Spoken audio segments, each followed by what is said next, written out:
इसको अपनी जिंदगी में लिख कर रखना। 3 जगह की भस्म मनुष्य के जीवन को सफलता देती है। 3 जगह की भस्म। पहली, कहीं पर यज्ञ हुआ हो और बड़ा विशाल यज्ञ हुआ, बहुत विशाल, उस यज्ञ के विराम पर जो नारियल का गोला बांधकर पूर्ण आहुति में समर्पित करा जाता है, उस गोले के जल जाने के बाद जो राख तैयार होती है, उसका कालापन जो तैयार होता है, उसको उठाकर ले आए और कपड़े में उसको छान कर राख तैयार कर 3-4 बार छानने के बाद उस भस्म को जो शिवरात्रि के दिन रात के समय 12 बजे से 1 बजे के बीच में शिव जी को समर्पित कर देता है और उस भस्म को उठाकर उसमें घी मिलाकर मस्तक पर तिलक लगाकर चले जाता है, वो जिंदगी में कभी हार नहीं सकता, विजय ही पाता है, उसकी कभी हार नहीं हो सकता।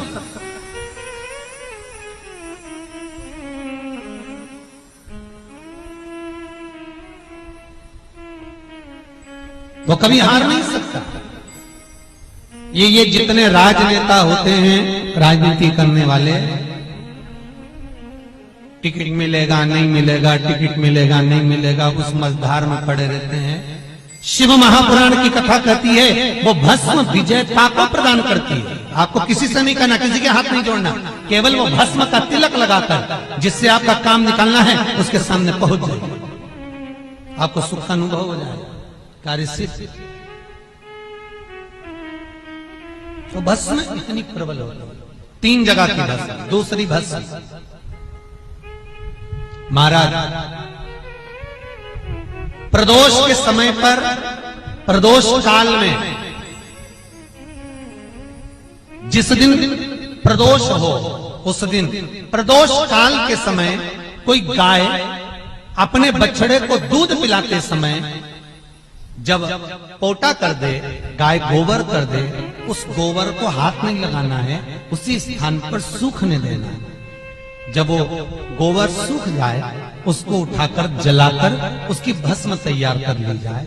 किसी भी प्रदोष पर, किसी भी प्रदोष पर उस भस्म की राख तैयार कर शंकर भगवान को शाम को प्रदोष के काल में, प्रदोष के समय पर शंकर भगवान को एक वस्त्र में लेकर किसी मंदिर में भस्म चढ़ाकर उसी भस्म को उठाकर लेकर आ जाएं और जो दुकान, जो व्यापार, जो फैक्ट्री, जो काम आपका खड्डे में जा रहा है, नहीं चल रहा, बिल्कुल ठप्प होकर पड़ा हुआ है, उस भस्म को केवल दुकान में जाने से पहले दोनों साइड दाता और विधाता का नाम लेकर चढ़ा दी जाए और अंदर प्रवेश कर दिया जाए। अगर कितनी भी खड्डे में फैक्ट्री जा रही होगी वो अव्वल में चलना प्रारंभ हो जाएगी। किसी मंदिर में मूर्ति को प्राण दिए जा रहे हो, प्राण प्रतिष्ठा हो रही है,